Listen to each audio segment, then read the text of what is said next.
But you've gotten to the show early on. You were going to the show, right? No, her previous owner showed her. Okay.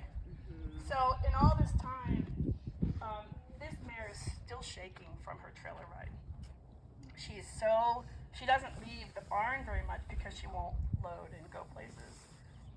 I'm excited, probably of all the horses here, I'm most excited for her journey today. As you're watching people watch and the horses watch this horse evolve today, because she's going to change. She doesn't have trust. She doesn't trust the combination of people and horses. She thinks that's her demise. Like I said, she's not worried about getting hurt. She's worried about dying. So we're going to help her find confidence and trust today. Now, most importantly, can my horse follow a feel? I care a lot that the slack in my rope is my horse's responsibility. One of the things I see so often, maybe makes me crazier than anything I see, is when the horse is pulling the human around. The horse says, there's this grass I want to go eat, and they're dragging their human to the grass. And the human is like, and then they give up. But my horse just needs grass. I'll just let him have it. It's the release that teaches.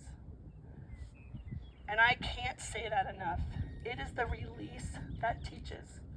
When you give your horse the slack back in the rope, you taught them to do whatever they were just doing, whatever that was. And I think that is a really, really hard thing for us humans to figure out. In that moment, the horse just learned to do whatever they were doing when you gave them the rope back. I think this is hard. I think it took me years to be effective at releasing at the right time. Years. You know, I'm 25 years in.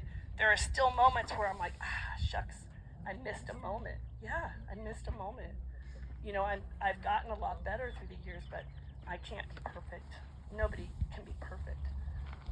I think some of the greatest greats out there are pretty darn close. Nobody's perfect. So the thing I want you all to show me right now, or even, I don't care if you show me honestly, what I want you to do is evaluate in this environment, this strange place, if you ask your horse to just follow the halter somewhere with their head, can they do it? And what I'm asking is, I'm not talking to your feet. I'm just talking to your head. So I'm asking, Marley, tell me her name again. Zumari. Zumari. Do you call her Zumari? Yeah, or Zoo. Zoo. Yeah, that's what I was looking for. I don't have time for 3 syllables. No, seriously. So can Zoo follow the halter? And what she tells me is not really, right? So right away, to me, I have a gap. So this makes it really hard for me to ask Zoo to do things, because I ask her to do this little thing and she says, I don't really trust enough to do that. All of these little displacement behaviors, the lip work, that's just stress. She's just trying to self-soothe a little bit and cope. I love this. She's literally, I have these weird, I think I'm a little bit weird. I have these weird analogies or things that I think of. She's full of adrenaline. And every time she shakes her head, some of that adrenaline splatters off of her like water, right? And I want to see that. I want to see her get rid of that adrenaline. It does not serve her. So every time my horse shakes their head, I try to say, I'm with you. I just let a little bit of my own go. Anytime my horse exhales, I do it too. And I say, you and I, we're together, right? So think about those moments that your horse is looking to self-soothe, and let them know, I'm with you. We should both self-soothe. And your horse will start to feel in harmony. Horses crave harmony. I think all beings crave harmony, quite frankly. I think it's more important to a